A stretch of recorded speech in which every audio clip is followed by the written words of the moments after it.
Crime Cafe, your podcasting source of great crime, suspense, and thriller writing. I'm your host, Debbi Mack. Before I bring on my guest, I'll just remind you that the Crime Cafe has 2 ebooks for sale, the 9-book box set and the short story anthology. You can find the buy links for both on my website, debbimack.com, under the Crime Cafe link. You can also get a free copy of either book if you become a Patreon supporter. You'll get that and much more if you support the podcast on Patreon, along with our eternal gratitude for doing so. But first, let me put in a good word for Blueberry Podcasting. I'm a Blueberry affiliate, but that's not the only reason I'm telling you this. I've been using Blueberry Podcasting as my hosting service for my podcast for years, and it's one of the best decisions I ever made. They give great customer service. You're in complete control of your own podcast. You can run it from your own website, and it just takes a lot of the work out of podcasting for me. I find for that reason that it's a company that I can get behind 100% and say, you should try this. Try Blueberry. It doesn't require a long-term contract, and it's just a great company, period. And it also has free technical support by email, video, and phone. So you can get a human being there. Isn't that nice? Hi, everyone. My guest today is not only the Publishers Weekly and USA Today best-selling author of 10 award-winning psychological thrillers, but his work has been optioned for television and film, and his latest release, Tell Me What You Did, was a Barnes & Noble National Monthly pick. Awesome.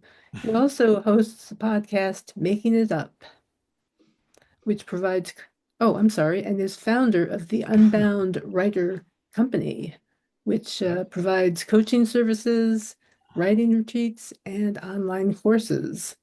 So he's a busy man. He has also contributed short fiction to various publications and was featured in R.L. Stine young adult anthology Scream and Scream Again. I'm pleased to have with me today Carter Wilson. Hi, Carter. Thanks for having me here, Debbi. Great to talk to you. Oh, it's great to have you here. Thank you so much. Tell us a little about your latest book and what inspired you to write it. Well, I'll start with the inspiration. A few years ago, I have a buddy named Blake, and he and I would always give each other podcast recommendations. And he came up to me one day and he's like, "Oh, you have to check out this podcast. Basically, on this podcast, people can call in and leave a voicemail and leave an apology." And so I guess the conceit of the podcast is they would just play these apologies.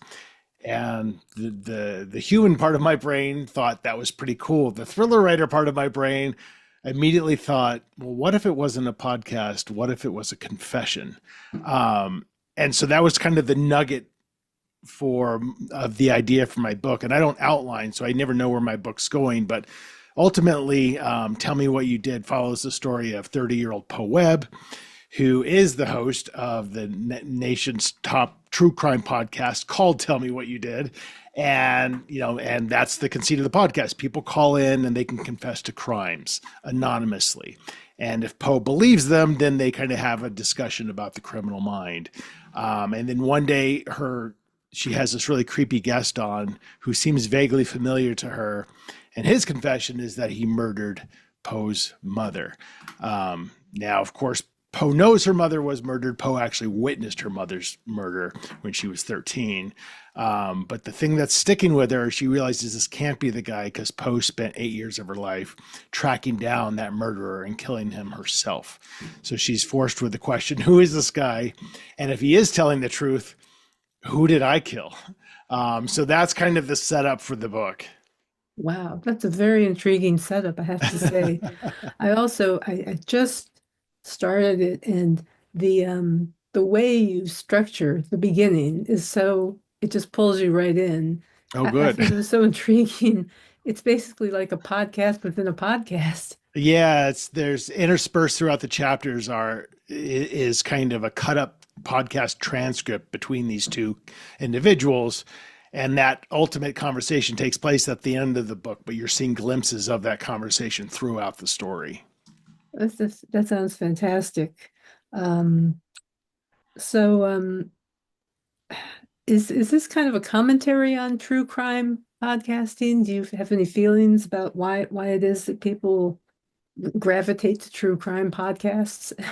I mean, I don't know if I would say it's so much of a commentary because when I kind of approach a book, I'm never thinking about, what is my message here? I'm just thinking Mm. about, and again, because I'm not outlining, I'm just thinking about what happens next, and Mm-hmm. and it kind of unfolds to me. But I have been asked that question quite a bit, and I do like true crime podcasts. I listen to them. Sometimes I can't take them. Sometimes they're too intense for me. But I think what really speaks to at least American culture is just the idea that people are so starved for recognition and so starved for 15 minutes of fame that they're willing to confess to crimes with this flimsy kind of promise of anonymity, which of course could be easily broken. But there people are Absolutely. still willing to do that, and I think that is a very American mindset. Yeah. Yeah, that is true. Yeah.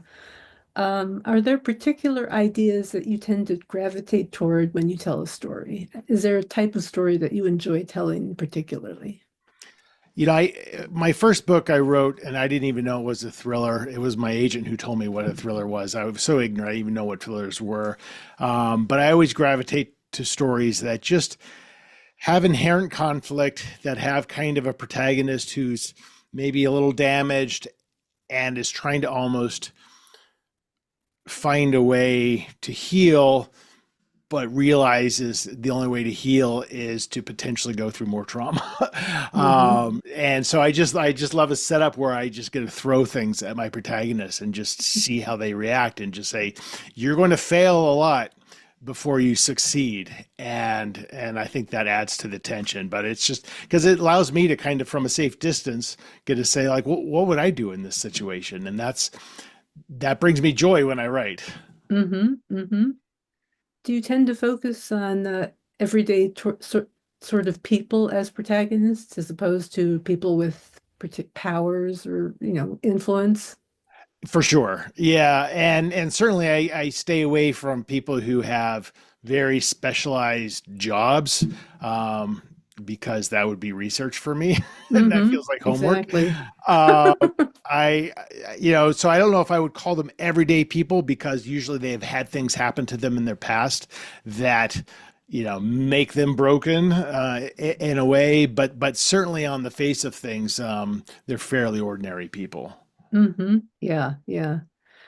Is there a focus in your mind on a particular subgenre of thriller is there a subgenre? Like, do you do strictly psychological thrillers, or do you think about that at all? I don't think about it.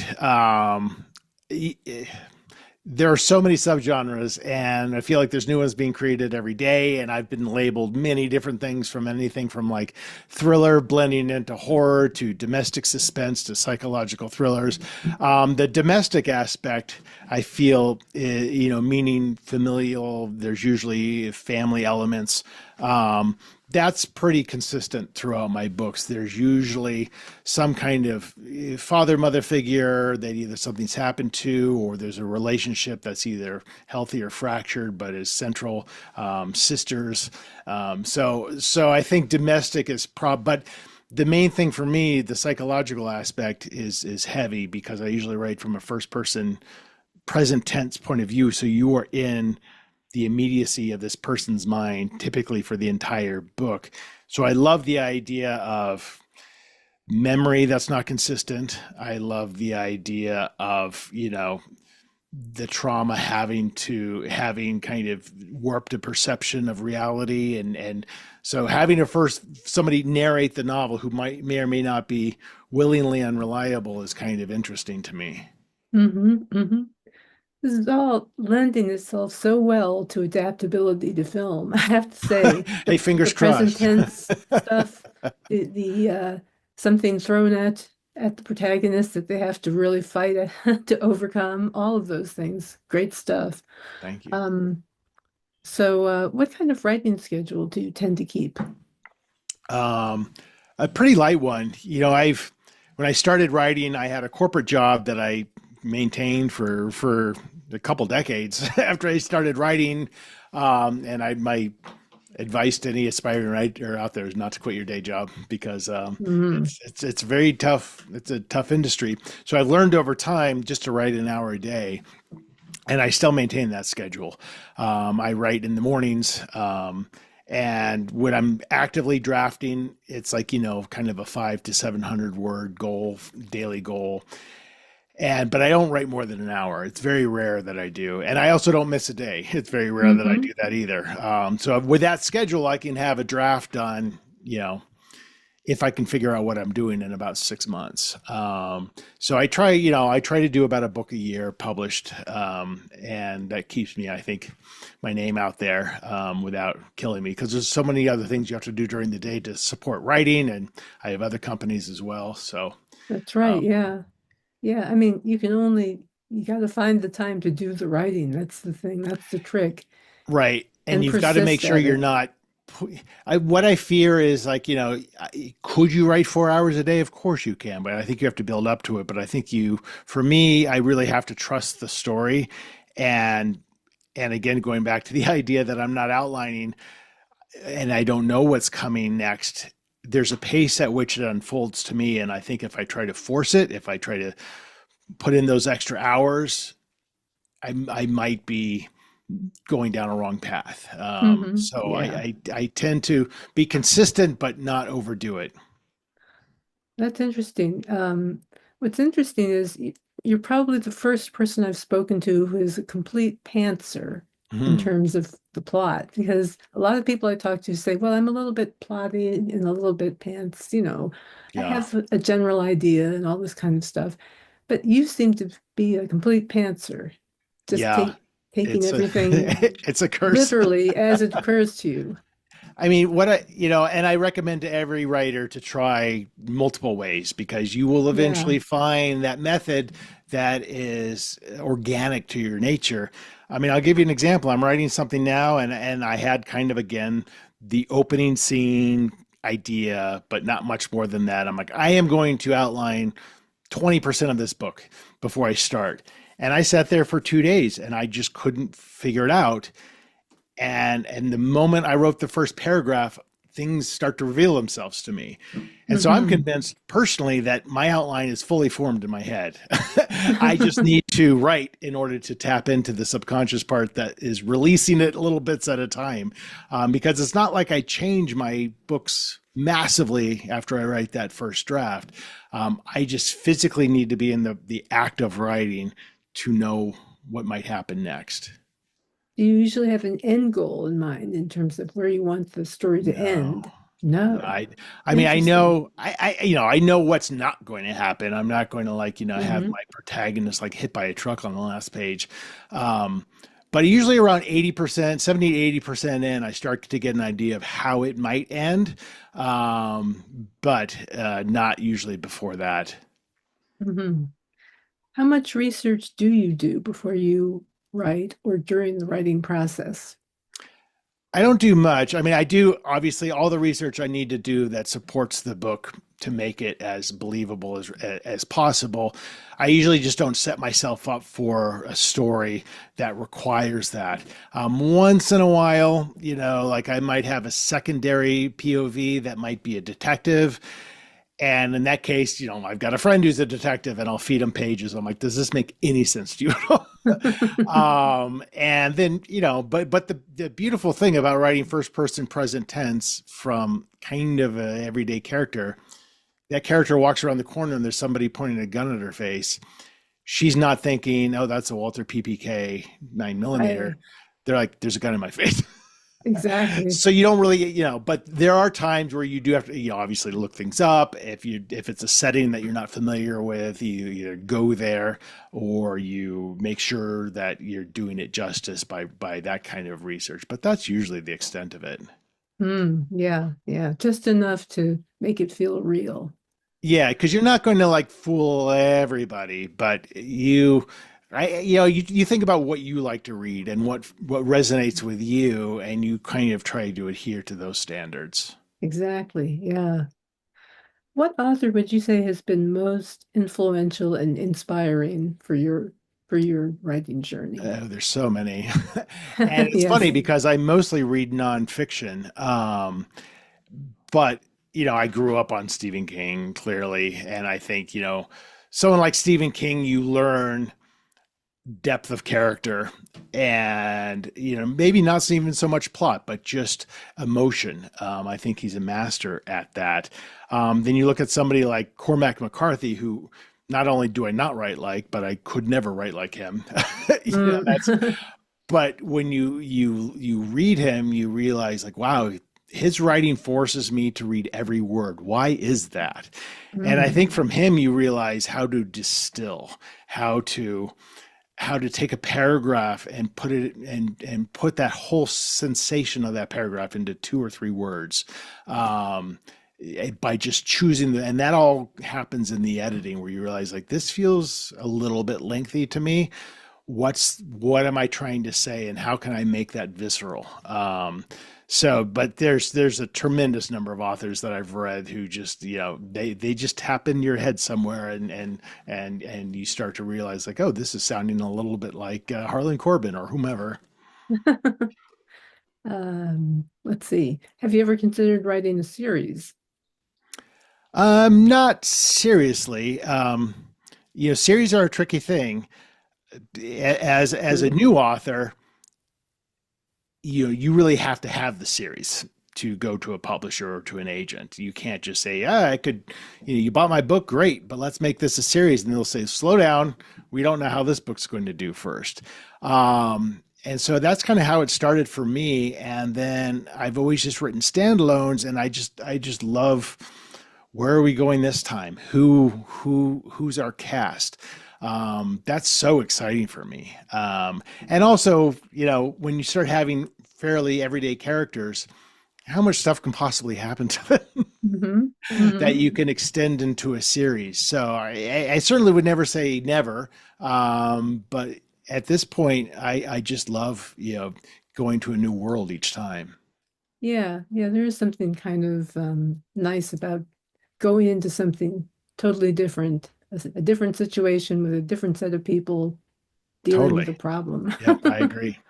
It's a challenge, but it's a good kind of challenge. Hmm. What advice would you give to anyone who's interested in writing, in a writing career? Well, the first one was don't quit your day job. Um, Yes. what I've learned over time, and I do coach writing, I do, coaching and online classes and seminars and retreats. And, and, and I feel like I have a little bit of an expertise at it because I started from a place of zero background in writing, zero aspirations in writing. It was literally like quite literally, I started on one day, kind of, it was a lightning strike and I haven't stopped, but I had to learn everything. So I've gone through all those pitfalls, and what I've really realized is one, determine your why. Why are you doing this? Really think about that, and make sure that's an answer that you can print out and put on the wall and look at every day to make sure you're staying true to that vision. And secondly, is to write every day. The biggest complaint people say, like, I wish I had time to write. And that's just Hmm. such a load of crap to me. Yeah. You can write for 15 minutes. And if you do it every single day, you'll build that muscle, just like going to the gym. But consistency, I think, overshadows inspiration, overshadows everything else, because you will become a writer if you write every day. I mean, look at me, 22 years doing this, I only write an hour a day. So you can find an hour in your schedule. And you're doing well at it. Thanks. And you're teaching courses and everything. That's fantastic. Yeah, I love it. I love talking to writers, so it's always fun. Do you ever do things like masterminds or workshops? Yeah, I mean everything that, but one workshop. Yeah, I teach at other workshops, and then I just run my own as well. And I love, one of the things I love talking about, because I think I'm not a big believer in classes teaching you how to write, because I think there's a million ways to write. So I'll teach how I write, and that may or may not resonate with you. But I love talking about like the writer's psychology, blocks, inspiration, consistency, things that really trip writers up and keep them from kind of realizing their goals because it's Hmm. all they're too stuck in their own head. Because I've been through all that too: fear of rejection, sharing your work, all those Oh things that are yeah, so scary. Um, there's a lot to teach in those along those lines. absolutely. Yeah. Is there anything else you'd like to add before we finish up? I Oh, think by the that's way, it. Yeah. go Go ahead. ahead. Go ahead. I'm I sorry. was just going to say I appreciate the opportunity to talk about the book. Well, that's my pleasure. And I love the background you have set up for yourself with the covers on the wall. Oh, For anybody yeah. who's listening to the podcast, check out the YouTube video because there's this lovely display of his covers on the wall to Well, his right as you're looking at the yeah, it's funny. I did screen. that. I remember with my first book, I'm like, I wanted to have it framed. And then when I went to do a couple events, I would put it on a little easel. And then I started doing it with every book. And then I realized like, this is a nice affirmation for me to be able to kind of, when I'm in my office, I'm like, oh, I did that. You and, made and this. yeah, and well, and writers need that. We need, because we're so full of self-doubt that it's good to say like, no, I've done this. And so I think that's important for everybody. Fantastic. Well, I think that is great advice and just a great way to finish up. Thank you so much. I really appreciate your being here and telling us about this, Thanks so Carter. much, Debbie. I really appreciate it as well. It's been my pleasure, believe me. I always enjoy talking to writers about Mm, this stuff, and I think the advice is good for anybody who's interested in writing too, great. Great. and for anybody who just enjoys reading crime Right. fiction. Totally. Um, Thank you to everyone who's listening or watching. If you enjoyed the episode, please leave a review on your favorite podcast app. Also, consider becoming a Patreon supporter.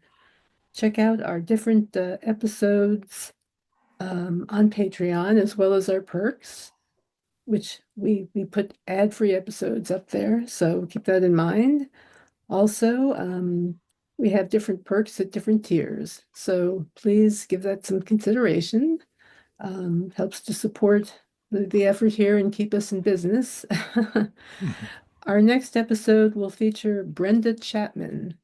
Until then, take care and happy reading.